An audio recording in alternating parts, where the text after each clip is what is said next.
Rewritten script. He locked eyes with me from behind that glassy walnut desk and delivered it like a mousey. We don't hire failures. I didn't blink. Just nodded. I understand. He grinned. That smug, patronizing grin you only learn when you grow up never needing anything. Let him have his moment. Let him believe that was it. But his words didn't cut. They sparked. Not because I wanted the job. I didn't. Never did. But because he called me that, a failure, like I was a beggar trying to crash a banquet. I walked out calm, but I never walk out empty. His name is Kareem. My wife's brother. Once. My best friend. He slept on my floor during undergrad when rent was overdue and shame kept him quiet. I got him through coursework, fixed his resume, even ghost-wrote his first investor pitch. We dreamt in sync back then. He once said I was his mirror, his future reflected. Funny how mirrors don't forget. At my wedding, he toasted us with watery eyes. When I lost everything, startup collapsed under a hostile buyout, he vanished. No message. No call. Nothing. Just clean, sharp absence. Then, 2 months ago, after countless texts and unanswered emails, he invited me to his firm. I thought maybe this was his way of reaching back. Instead, he used that meeting to shame me. Publicly. Deliberately. Looking back, the signs were always there. The way his compliments tasted off. The way he laughed too long when my name came up. When I raised my first round, he said it was luck. When I failed, he said it was fate. I thought he was teasing. No, that was envy wearing a familiar face. That night, sleep never came. Just memory after memory. Then clarity. I didn't plot revenge. Not yet. I wanted truth to speak first. I knew the structure of his company, knew the players on the board. 2 of them owed me favors. I met them, subtly dropped comments, questions about growth, about leadership direction. Their attention shifted. Next, I commissioned an audit.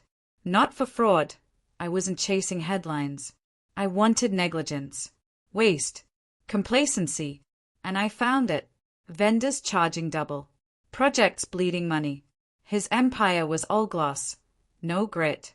Then I reviewed the bylaws. A 2/3 board vote could replace the CEO. Unlikely. Yes.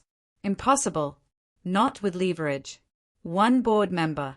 His son's name had come up in a bribery probe last year. I hadn't used that info, until now. A quiet call. A reminder. Another member. He needed capital for a new venture. I made an offer. Full funding, in exchange for 1 vote. 3 weeks. That's all it took. 3 weeks of silence, lunches, late-night calls. And last night, the vote passed. Unanimous. This morning, he strutted in like he owned the hour. Same tailored suit. Same arrogant stride. But the receptionist didn't greet him. His assistant didn't smile. The new CEO wants to see you, she said. He scoffed. My brother-in-law. She didn't blink. He shoved the door open like he expected a prank. Then stopped cold. I was behind his desk, hands folded, wedding ring gleaming in the light. You're in my seat, he said. No, I said. You were in mine. He blinked, disoriented. What is this? I pushed a folder across. Inside, every audit report, every board meeting note, every missed expansion, every hole in the bottom line. His hands shook. The moment hit, like watching a dam finally crack. You manipulated them, he muttered. I tilted my head. No, I just exposed what they wouldn't say out loud. His voice dropped. You think this makes you better than me? I stood, calm, cold. I don't think it. I know it.